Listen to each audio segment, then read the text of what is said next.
এটা Splendor bike. এর ম্যাগনেটটা খুলে নেওয়া হলো।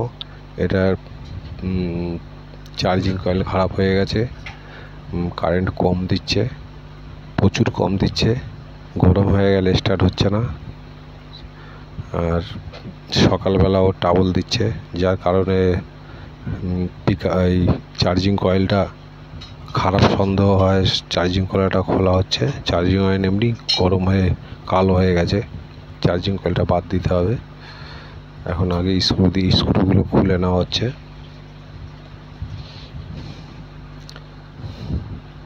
স্ক্রু প্রচুর টাইট, কারণ আঠা দিয়ে বসানো থাকে, যার কারণে খুলতে সময় লাগে।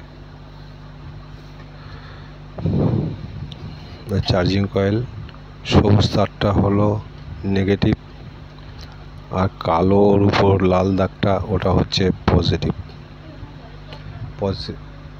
একটা বডির সঙ্গে আর্থ করা থাকে সবুজটা, আর একটা ডাইরেক্ট সিডিআইতে যায়, সেটা হলো কালো লাল।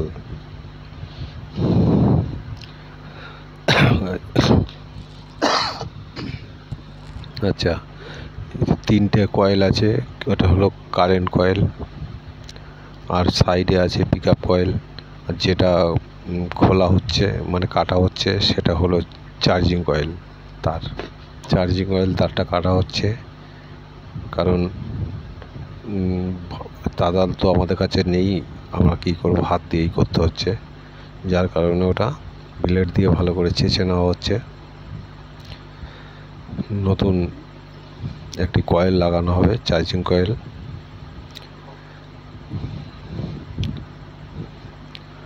আর যেটা প্রবলেম, গাড়ি বেশিরভাগ ক্ষেত্রেই চার্জিং কয়েল ডাউন হয়ে গেলে গাড়ির কারেন্ট প্রচুর কম দেয়, প্রচুর অসুবিধে হয় স্টার্টিংয়ে।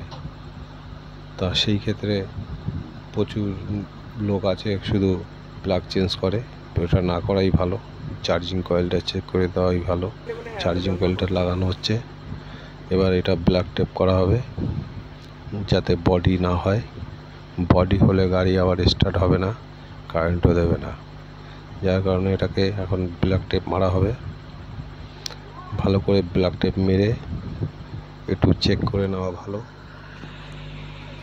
যাতে কোনো রকম প্রবলেম না আসে।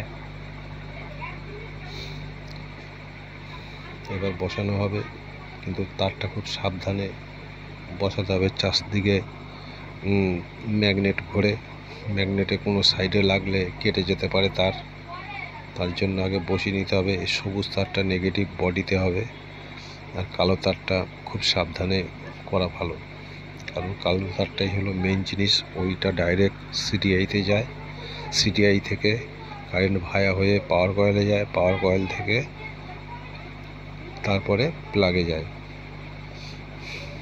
মানে স্ক্রুটা টাইট করে নেওয়া হচ্ছে। এটা একটু নতুন বলে একটু ফিটিংসেরও সমস্যা হয়, স্ক্রুগুলো ভালো করে টাইট করে দিতে হবে যাতে কোনো রকমভাবে ঢিলে না থাকে। ঢিলে হলে অনেক রকম প্রবলেম আসতে পারে। স্ক্রুগুলো এটা হচ্ছে নেগেটিভ সাইড, সবুজটা হলো নেগেটিভ মানে বডি। এই তারগুলো একটু সাবধানে লাগানো ভালো, কারণ এই তারের কারণেই যদি কোনো রকম ম্যাগনেটে লেগে যায় তাহলে কেটে যেতে পারে, তাহলে ফল্ট আরও বেশি আসতে পারে, যার কারণে এটা ভালো করে চেক করানোই ভালো। চেক করে স্ক্রুগুলো টাইট করে নেওয়া হচ্ছে।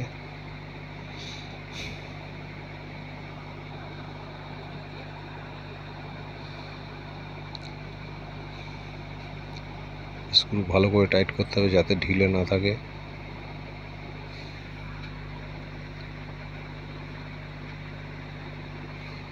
ভালো করে একবার হাত দিয়ে দেখে নাও ভালো নড়ছে কিনা। আর কালো যে তারটা আছে ওটা খুব সাবধানে সাইডে ভালো করে ঢুকিয়ে দিতে হবে, যাতে কোনো ম্যাগনেটের কোনো অংশে না লাগে।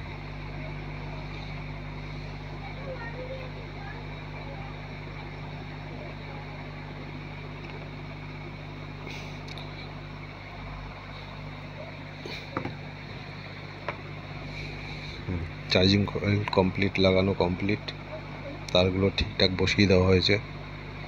এবার আমাদের ম্যাগনেটটা লাগাতে হবে। ম্যাগনেটটা বসালাম। বসানোর সময় ভালো করে একটুখানি নাড়ি চাড়িয়ে দেখে নিতে হবে, দরকার হয় হাতুড়ি দিয়ে একটু ঠুকে নিতে হবে যাতে ঠিক মতন বসে যায়, যাতে কোনো রকম না নড়াচড়া করে, কারণ টাল হলে আবার অসুবিধে আছে। ম্যাগনেট লক পড়ে গেল